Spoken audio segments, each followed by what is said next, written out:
Hello everyone, welcome back to another episode of r/slash Tales from Tech Support. In today's episode, are you telling me I'm not a network emergency?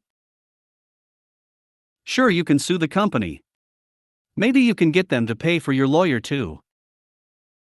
Why is the lab offline? Guys, all our modems have recoveries profiles. Before we get started, make sure to subscribe so you will never miss a video. So let's get started. Are you telling me I'm not a network emergency? A story from over 10 years ago, when I was frontline internet support only back then. I get a call from a customer who's angry and demanding right off the bat. Bytewave, welcome to Telco, my name is Bytewave, how may I help you? Customer, it's broken. No internet. I'm in a hurry, so we need to fix this before I leave for work, kids need it. There's just one light on the modem. I run diagram on his modem, it's offline alright, signal was great beforehand and it cut suddenly around 5 a.m. Either a dead modem or his drop was damaged. Neighborhood's alright. First call from this person. 5 years with us, never any issues. Bytewave, of course sir, the problem seems to be specific to your household, we have no outage in the era.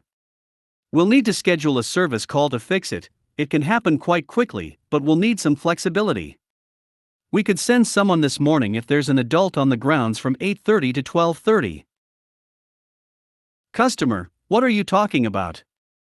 Get your guy moving, I gotta go by 8:15, it's 7:30, he can be here by 8 o'clock tops. Can this be fixed in 15 minutes? Okay. Bytewave, there is absolutely no way we can work in such a narrow window, our technicians already have assignments, we need a range of several hours of availability. Some competitors would require you to stay home all day, but we can be more flexible at certain times, such as right now. If it can't be this morning for you, we can even schedule something in the evening given you are able to give us a 4-hour wind. Customer, what the F*******? I told you. Kids need it, it needs to be now. You're a huge company, are you telling me you have nobody for emergencies on your network? This is an emergency. Then I made a mistake. Bytewave, well, we have network technicians on standby for network emergencies of course, but not for service calls. Customer, are you telling me I'm not a network emergency? I pay for your best service, there's no bigger emergency than me. Bytewave. A network emergency is an event that affects multiple households, but... Customer, if you still want to have a job tomorrow, you better give me your manager right now. Oh, don't you love it when they threaten to get you fired from your union job? Back then we just passed the headset to the nearest guy whenever a customer wanted a manager, but I didn't feel like pawning off this guy on anyone nearby. Then I finally notice where he's calling from. That's way in the ass end of nowhere, we're the only provider there, unless he wants dial-up. Bytewave. Sir, you've been raising your voice. I'm giving you the first of 3 warnings to calm down, otherwise I will terminate this call and flag your account for review. Customer, flag for review? The hell that means. Bytewave, screaming again, second warning, please calm down immediately or I'm forced to terminate the call and flag the account. It means that we may have to terminate your relationship with us, end the service and close your account if we cannot come to a polite understanding. Customer, rather quietly. No way, you can't do that. I need this thing. Oh, looks like he's aware we're the only provider too. Good. Bytewave, unfortunately, I can't send network technicians to help you, they are not qualified for the work you require. Furthermore, while we were talking, my specific availabilities for today have all filled up, I'm quite sorry. Calls weren't recorded back then unless I pressed a button, BS was thus fine, especially with the outdated system we were using that made it impossible to tell I was lying, but I can definitely send you someone today, if an adult can be home from now until 10 p.m. No idea when the technician will come, and we're sorry we can't be more specific. Customer, wah. I cough. Long pause. Customer. Fine. My cleaning maid will stay here the whole day. Earlier the better. Bitewave, I understand, but I can't guarantee that. Only that our technician will come before 10 p.m. today. Customer. Fine. I prepare the service call. Evening window, from 6 p.m. to 10 p.m. Don't threaten to get me fired unless you're the CEO or the union president. Bitewave, perfect sir. Our technician could be there anytime from now until 10 p.m. tonight. If there's nobody home when he comes by, there would charges for missing the appointment, so make sure an adult is on the grounds. Customer. This is still terrible service. Bitewave, that's unfortunate to hear. I'm all about customer satisfaction. We hope our road technician will be able to resolve your issue momentarily. Is there anything else we can do for you? Customer. No, hangs up. So, did I just dislike this guy, or did he really piss me off? Yeah, he really pissed me off. I saved the service call in the queue for our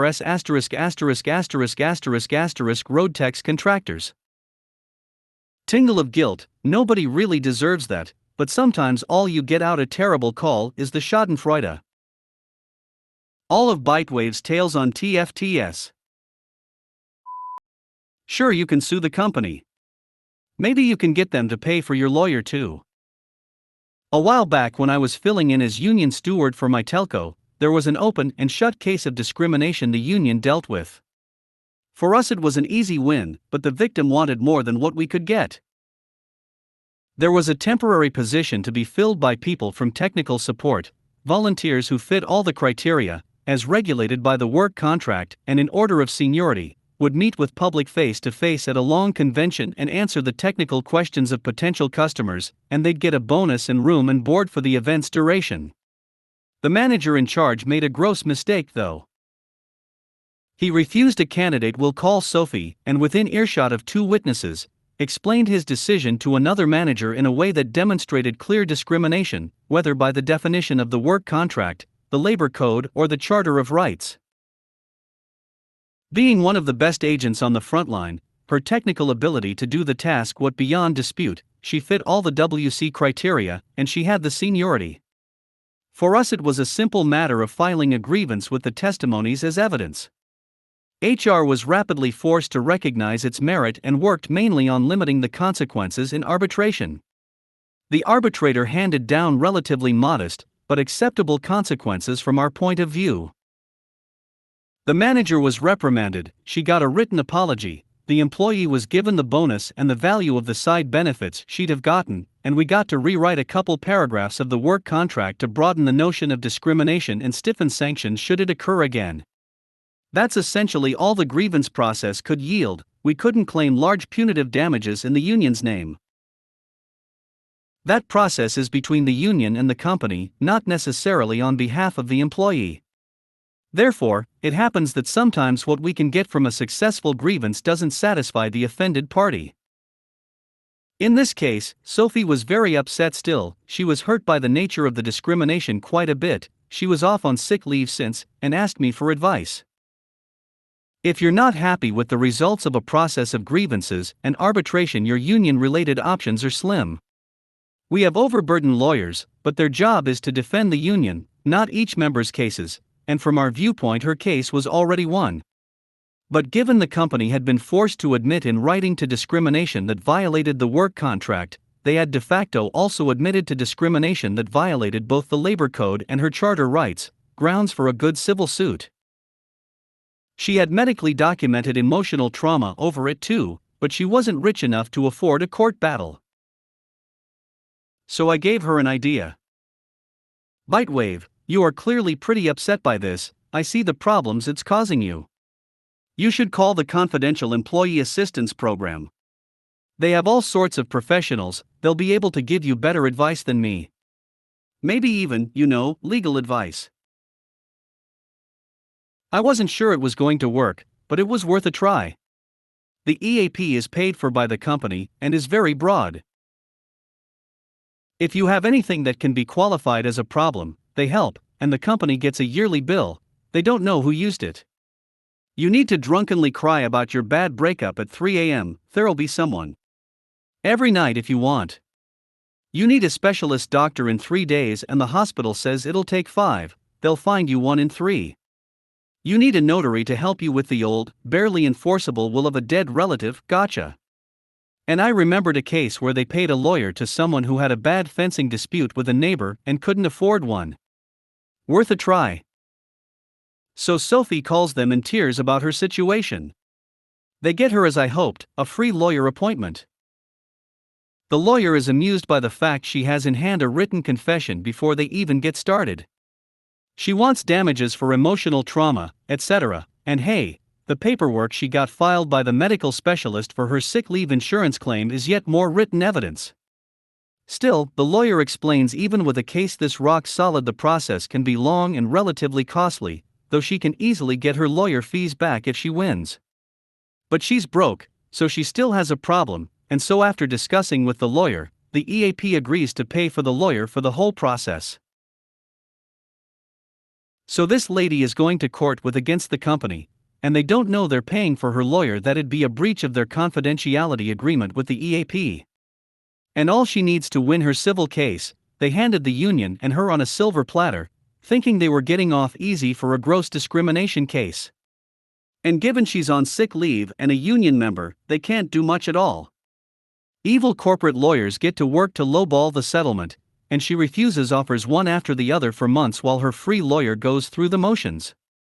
Eventually they have to give her an offer she won't refuse or face a huge, very public loss.